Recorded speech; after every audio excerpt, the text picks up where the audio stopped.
मित्रांनो, कोणतंही नातंही बोलकं असावं, कारण अबोला नकळत गैरसमजांची भिंत उभी करतो.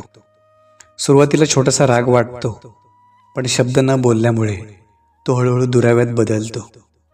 मनातल्या भावना व्यक्त न केल्यामुळे समोरच्याला आपली वेदना कधीच कळत नाही.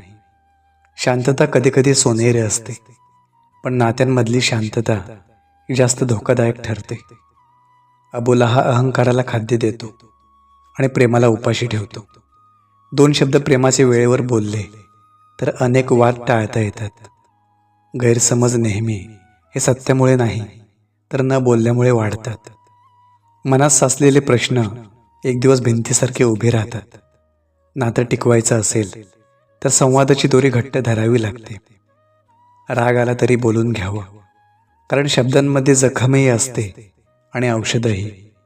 समोरच्याला आपल्या मनाचा अंदाज लावायला लावणं ही मोठी चूक असते. स्पष्ट बोलणं कधीकधी कठीण वाटतं, पण तेच नात्याला वाचवतं. अबोल राहून आपण जिंकतो असं वाटतं, पण प्रत्यक्षात नातं हरवत असतं. संवाद म्हणजे फक्त बोलणं नव्हे, तर समजून घेणंही असतं. नातं जिवंत ठेवायचं असेल ना, तर मन मोकळं ठेवणं गरजेचं असतं. कारण बोलकं नातं टिकतं आणि अबोला नात्याला शांतपणे संपवतो.